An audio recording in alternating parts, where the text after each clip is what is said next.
What's going on, guys? Today EA released a huge patch for NHL 19, probably one of the biggest patches they've honestly ever released for an NHL game. Just wanted to go through and kind of show you guys my favorite things about it. The first thing, if you guys play a lot of EA SHL, they've actually added Club Challenge to the game. Obviously, that's a big thing that was missing, especially if you play LG, so no longer have to worry about that.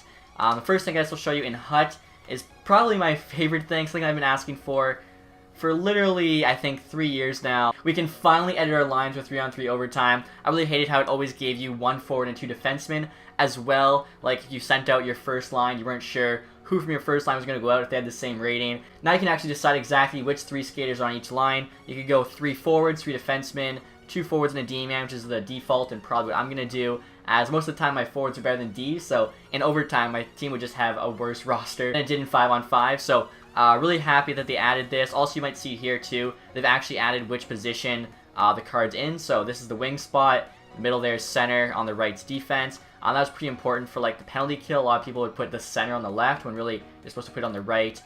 Same goes to the 4-man power play. So that's pretty huge. Something I've definitely been asking for forever. I'm glad it's finally in. Also too, now there's like a new way to search your collection when you want to switch cards. As you can see here, you can actually like go and kind of set it on the left there. Another big thing is you can actually apply contracts to all now. As you can see here, all you have to do is press the back button, apply consumables. You can quick apply contract. It shows I have 13. All my guys are good, but obviously if I needed to, I could use it.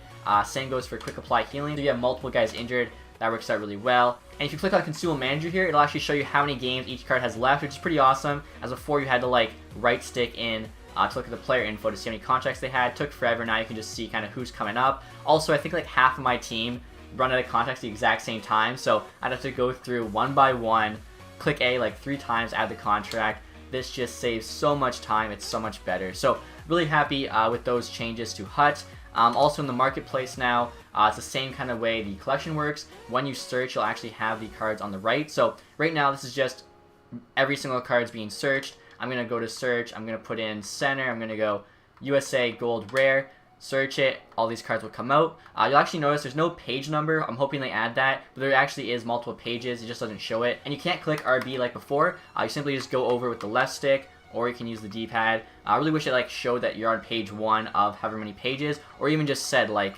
right on the D-pad or right on the stick to go over. I feel a lot of people, especially if they make a more specific search, will see this. I think these are the only cards available, so I'm hoping they release like a small update here just to add page numbers or something so people know it's just not that first page. But again, I like that addition as well. I think it just makes using the auction house a bit more smooth. And the last new thing they've added for HUT, guys, is an autofill feature for sets, which I like, but I also don't like, and I'll show you why. So I've already got 5 of 5 cards in here. I'm just going to take one out right now, and then I'll use the autofill feature. So left stick, you can see autofill or autofill duplicates only. I don't really have that many, so we'll just do autofill there.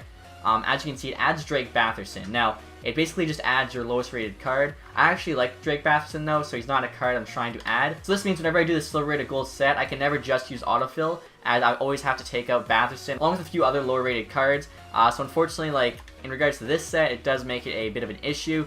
But if you're doing like the gold rare trade-in set, I feel like that one you'd always just want to be using your lowest rated gold rares. Now, as you can see here, it doesn't actually complete the set in case, you know, there is a mistake you want to change, so that's good. You have to press Y there to actually complete the set. So I like that it kind of makes sure you verify it.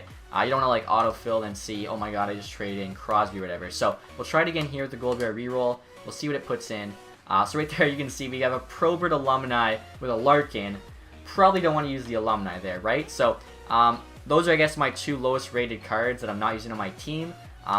I wish it probably doesn't put your alumni in. I'd rather trade in like an 83 regular gold than an alumni. So if they can just kind of add a feature where like you don't trade in special cards maybe or something. And if you guys are thinking this doesn't seem too bad, you're being a little bit too picky. The reason this could be problemsome is that it actually takes forever now to add the cards because there's no multi-select. So normally I would just go X, and as you can see there, I was going to show you like XXX, add all 5.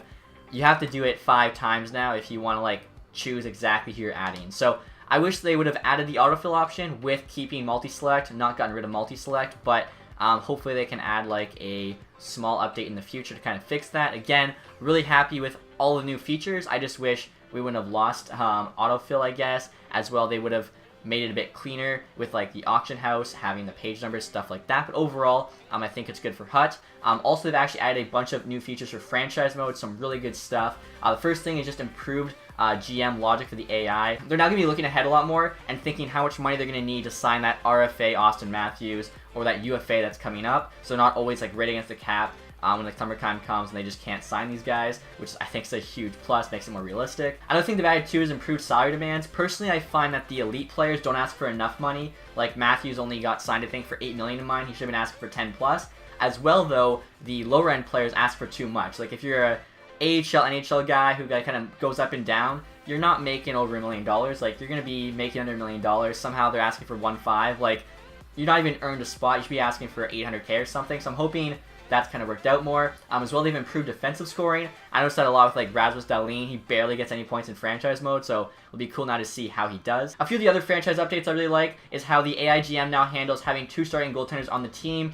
Basically, it has like improved trade block logic. So if you have, say, like Pittsburgh a couple years ago, Fleury and Murray. Murray's younger. Even if he's not quite as good yet, you can build your team around him, so you probably put Fleury on the block. Also, if you already have 2 starters, you definitely don't go and sign a third. Or if you already have 1 really good starter, you don't go sign a second. Sometimes computer teams will do that. Tons of updates to the World of Chell mode as well as the gameplay. Also, they've added 40 Adidas jerseys to the Creation Zone. Tons of people were asking me about that, whether or not they'd be Reebok or Adidas jerseys in NHL 19. And at first, they were like just the Reebok jerseys we had before, but now we have 40 new Adidas jerseys, so just should have a bunch of more options now for creating teams. Definitely could have maybe made my Seattle team look a bit different with a different Adidas jersey template. Also, for you competitive guys, you can no longer position lock in online competitive versus, which I think is a big deal. You still can if you're just playing a friend or like a casual game unranked, but all the competitive games can't position lock just like HUT, which I think is really important. So, like I was saying, this is the biggest, or one of the biggest patches I've ever seen for an NHL game. Definitely couldn't cover everything in this video. It would take like at least an hour. But I'll make sure to include a link to the document so you guys can look through it all, as there's a ton of good stuff in here, and I'd love to hear your feedback on what you like about the new gameplay updates, franchise HUT, all that stuff. But that's me, guys, for this video. Hopefully you enjoyed it. If you did, I'll leave a thumbs up. If you aren't subscribed yet, please do that. Have a nice day, guys. Goodbye.